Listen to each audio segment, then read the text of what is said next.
Hello and welcome to my YouTube channel concept clear students. तो आज हम class 10th chapter number 2 polynomial start करने जा रहे हैं, जो कि एक बहुत ही इजी और इंटरेस्टिंग चैप्टर है।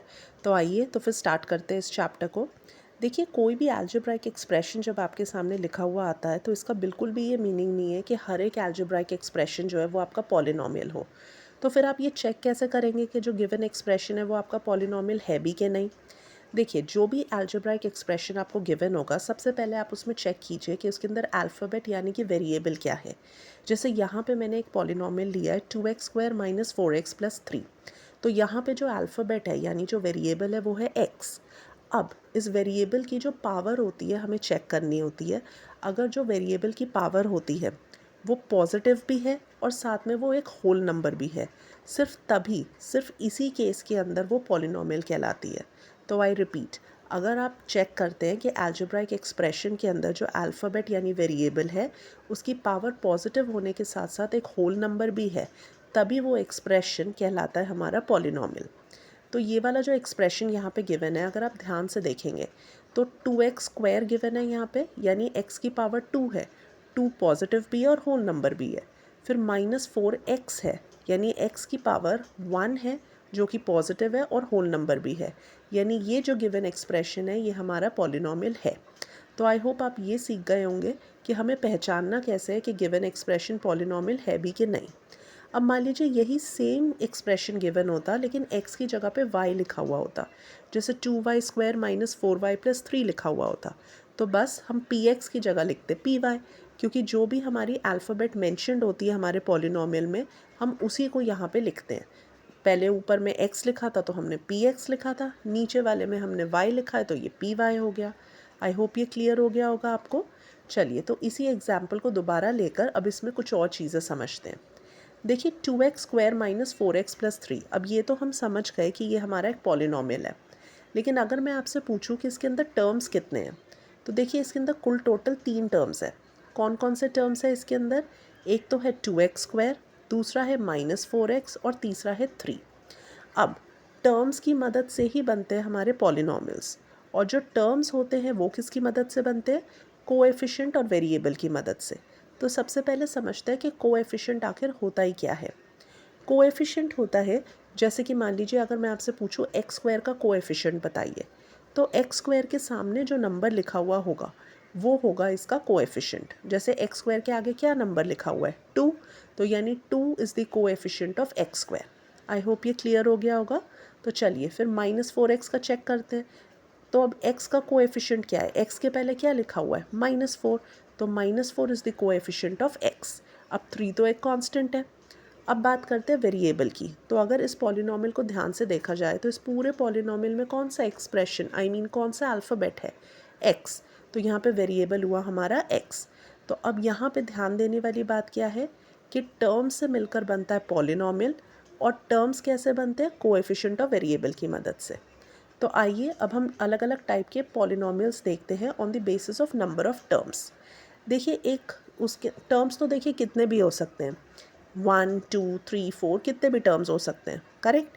तो अब हमें ये समझना है कि कौन कौन से टाइप के पॉलिनोमियल्स होते हैं अगर मैं on the basis of terms देखती हूँ। तो चलिए, सबसे पहले अगर मान लीजिए एक ही टर्म है तो वो कहलाता है मोनोमियल, जैसे कि 3x। अब मान लीजिए दो टर्म्स है तो दो टर्म्स क्या कहलाएगी? बाइनोमियल। बाइनोमियल का अगर मैं आपको बोलूँ कि एग्जाम्पल दीजिए तो 3x + 5 हो गया, क्योंकि इसके अंदर दो टर्म्स है। अब अगर मान लीजिए तीन टर्म्स है तो तीन टर्म्स होने पे हम कहते हैं ट्राइनोमियल। अगर मैं आपको बोलूँ कि आप मुझे ट्राइनोमियल का एक एग्जाम्पल दीजिए तो वो हम ले सकते हैं 3x² + 5x - 9। देखिए यहाँ पे तीन टर्म्स मैंशनड है। अब अगर मान लीजिए 4 टर्म्स, 5 टर्म्स या उससे ज़्यादा टर्म्स हो, तब हम उसे क्या कहेंगे? तब इस केस में हम उसे कहलाएंगे पॉलिनोमियल्स। अब चलिए एक पॉलिनोमियल का एग्जाम्पल देख लेते हैं। 6x³ + 4x² - 8x + 3। अगर आप ध्यान से देखेंगे तो इसके अंदर एक नहीं, दो नहीं, तीन नहीं, बल्कि चार चार टर्म्स है। तो क्योंकि इसके अंदर तीन से ज़्यादा टर्म्स है तो हम इसे पॉलिनोमियल कहेंगे। अगर 5 होते तो भी इसे पॉलिनोमियल ही कहते। अब हम बात करने जा रहे हैं डिग्री की। अब ये डिग्री आखिर होता क्या है? देखिए, डिग्री होती है हाईएस्ट पावर, लेकिन किसकी?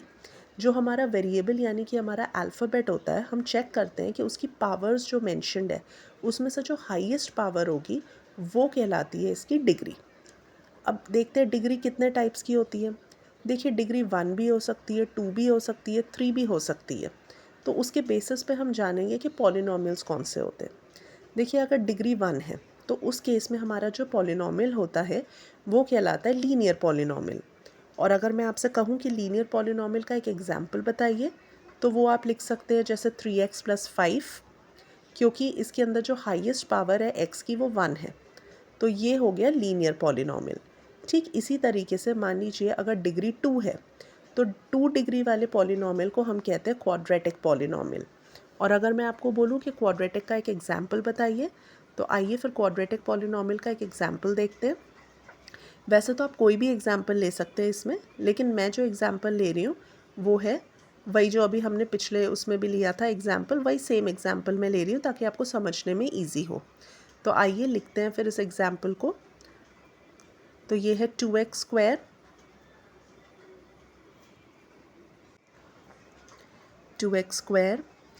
Minus 4x plus 3। अब ये क्वाड्रेटिक पॉलिनॉमियल क्यों है? ये क्वाड्रेटिक पॉलिनॉमियल इसलिए क्योंकि यहाँ पे जो हमारा वेरिएबल यानी कि जो हमारा अल्फ़ाबेट है उसकी हाईएस्ट पावर है 2। आइए तो अब देखते हैं अगर डिग्री हमारी 3 होती है तो उस केस में हमारा पॉलिनॉमियल क्या कहलाता है।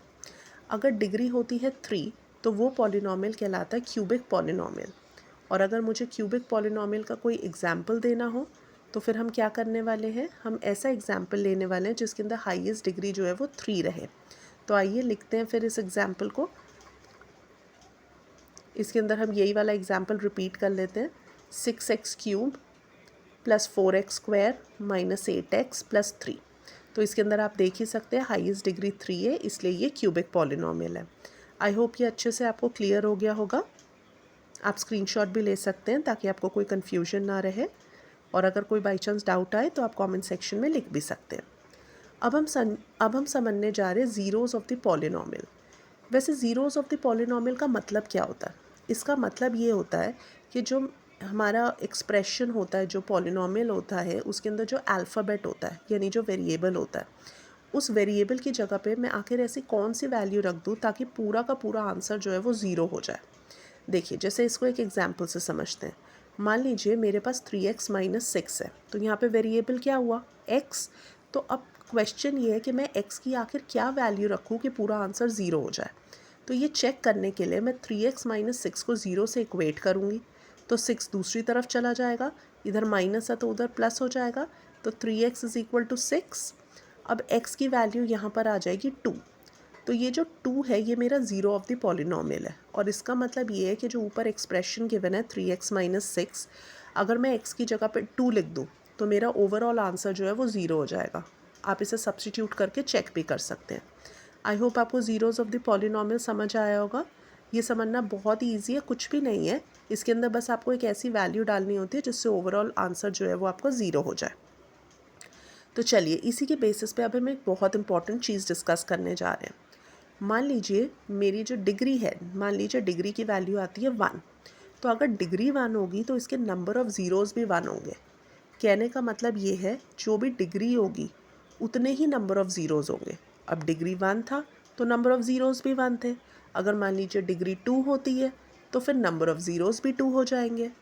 मान लीजिए अगर डिग्री 3 होती है तो अगर डिग्री 3 होगी तो फिर नंबर ऑफ़ ज़ीरोज़ जो है वो भी 3 हो जाएंगे। यानी जितनी डिग्री उतने ही नंबर ऑफ़ ज़ीरोज़। ये एक बहुत ही इंपॉर्टेंट कॉन्सेप्ट है और आगे आने वाले क्वेश्चंस में आपकी काफ़ी मदद भी करने वाला है। तो इन केस अगर आपने अभी तक स्क्रीनशॉट नहीं लिया है तो आप चाहें तो इसका स्क्रीनशॉट भी ले सकते हैं। आइए अब समझते हैं geometrical meaning of zeros of the polynomial. देखिए यहाँ पे आपको कुछ ग्राफ्स दिखाई दे रहे होंगे। अब ऐसे ग्राफ्स बनकर आएंगे और आपसे पूछा जाएगा कि नंबर ऑफ़ ज़ीरोज़ बताइए। ये बहुत ही सिंपल है, आपको कुछ नहीं करना है। आप इसको देखेंगे और आप ये चेक करेंगे कि ये आपके एक्स एक्सिस को कितनी बार कट कर रही है। जैसे पहले ग्राफ के अंदर आप देख सकते हैं ये मेरे एक्स एक्सिस को 2 जगह कट कर रही है, तो नंबर ऑफ़ ज़ीरोज़ हुए 2। सेकेंड ग्राफ के अंदर ये सिर्फ एक ही बार ये एक्स एक्सिस को टच कर रही है, तो नंबर ऑफ़ ज़ीरोज़ हो गए 1। थर्ड वाले ग्राफ के अंदर ये 1 2 3 स्पॉट्स पर मेरे एक्स एक्सिस को टच कर रही है लाइन, तो यानी नंबर ऑफ़ ज़ीरोज़ हो गए 3। ऐसे क्वेश्चंस आपको आपकी एक्सरसाइज में भी दिखाई देंगे, और अगर ये क्वेश्चन पेपर में आता है तो ये 1 मार्क का क्वेश्चन आएगा, जहाँ पे आपको ग्राफ बना हुआ आएगा और पूछेंगे नंबर ऑफ़ ज़ीरोज़ बताइए। आइए तो फिर कुछ और ग्राफ्स करते हैं। अब जैसे ये वाला ग्राफ है, यहाँ पे आप देख रहे हैं ये तो एक्स एक्सिस को कहीं टच ही नहीं कर रहा है, ये सिर्फ और सिर्फ वाई एक्सिस को टच कर रहा है। तो यानी यहाँ पे जो नंबर ऑफ़ ज़ीरोज़ है वो मेरे कितने हो जाएंगे? ज़ीरो, एक भी नहीं है यहाँ पे। और अगर यही मैं दूसरे ग्राफ में चेक करूँ तो देखिए 1 2 3 4 एंड 5, ये 5 प्लेसेस पे मेरे एक्स एक्सिस को कट कर रहा है, यानी नंबर ऑफ़ ज़ीरोज़ हो गए 5। ये वाला क्वेश्चन बहुत ही इंपॉर्टेंट है, तो इसको प्लीज़ अच्छे से प्रैक्टिस कीजिएगा, निगलेक्ट मत कीजिएगा इस क्वेश्चन को। आइए अब हम समझेंगे relationship between zeros and coefficient of the polynomial. इसके बेसिस पे बहुत सारे क्वेश्चंस हैं आपकी एक्सरसाइज में, और ये बहुत ही इंपॉर्टेंट टॉपिक है आपके इस चैप्टर का। देखिए, एक जनरल फॉर्म की हम बात करते हैं। जनरल फॉर्म वही क्वाड्रेटिक वाली होगी, ax² + bx + c। अब क्या है सम ऑफ ज़ीरोज़।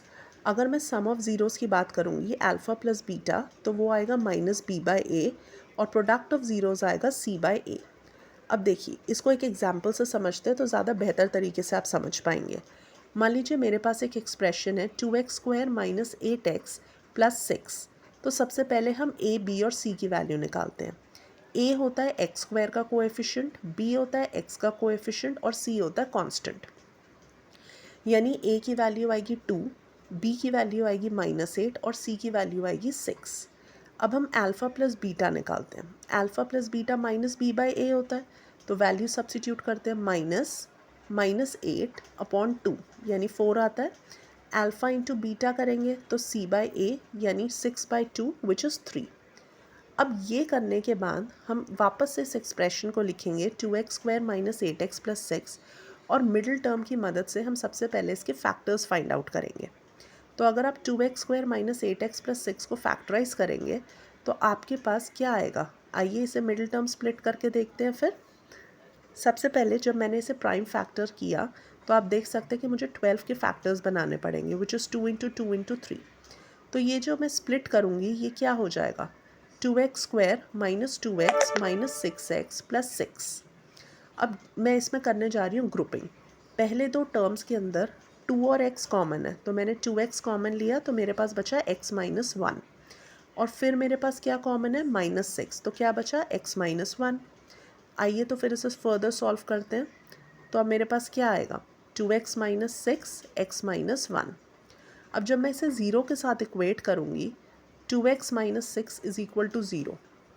ऐसे मुझे x - 1 को भी इक्वेट करना पड़ेगा ज़ीरो से, तभी मेरे पास आंसर्स निकलेंगे। तो चलिए तो फिर इसे सॉल्व करते हैं। जब हम इसे फर्दर सॉल्व करेंगे तो उसे सबसे पहले सॉल्व करने के लिए हम लिखेंगे 2x - 6 = 0। जैसे ही हम ये लिखेंगे तो 6 जो है वो दूसरी तरफ चला जाएगा। लेफ्ट हैंड साइड में ये नेगेटिव था तो राइट हैंड साइड में जाके ये पॉजिटिव हो जाएगा। तो 2x = 6 और x की वैल्यू आ जाएगी 3। ठीक इसी तरीके से हम x - 1 = 0 करेंगे तो x की वैल्यू आ जाएगी 1। अब x की जो वैल्यू निकली है 1, इसको हम अल्फ़ा ले लेते हैं, और x की जो वैल्यू निकली है 3, इसे हम बीटा ले लेते हैं। तो अब एक एक करके हम वैल्यूज़ निकालेंगे। अल्फ़ा और बीटा की वैल्यू क्योंकि मेरे पास आ गई है तो अब हम वेरीफाई करने जा रहे हैं। तो अल्फ़ा प्लस बीटा अगर मैं करूं तो अल्फ़ा मेरे पास 1 है और बीटा मेरे पास 3 है। तो जब मैं अल्फ़ा प्लस बीटा सॉल्व करूंगी तो मेरे पास आएगा 1 + 3 यानी कि 4। यही सेम आंसर आया था जब मैंने इसे फॉर्मूले में डाला था, और मेरा फॉर्मूला क्या था? -b/a। तो -b/a करके भी मेरे पास 4 ही आंसर आया था पीछे। अल्फ़ा इंटू बीटा अगर मैं करती हूँ 1 × 3 तो मेरे पास आता है 3। जब मैंने फॉर्मूला c/a से निकाला था तब भी मेरे पास 3 ही आया था। तो यानी हेंस वेरीफाइड हो गया ये क्वेश्चन। तो ये एक बहुत ही इंपॉर्टेंट क्वेश्चन था, इसको ज़रूर से प्रैक्टिस कीजिएगा क्योंकि ये तो एग्ज़ाम में अक्सर पूछा जाता ही है। तो आई होप यहाँ तक आपको सब कुछ अच्छे से क्लियर हो गया होगा। तो फिर आज की वीडियो में बस इतना ही स्टूडेंट्स। आप याद से चैनल को सब्सक्राइब कर लीजिएगा, वीडियो को लाइक एंड शेयर कर लीजिएगा अगर आपकी थोड़ी सी भी हेल्प हुई हो। तो आज हम सिर्फ इतना ही करेंगे। नेक्स्ट वीडियो के अंदर हम कवर करेंगे एक्सरसाइज बेस्ड क्वेश्चंस। तब तक के लिए आप अच्छे से रिवाइज़ कीजिएगा, और कोई भी डाउट हो तो कमेंट सेक्शन में बताइए।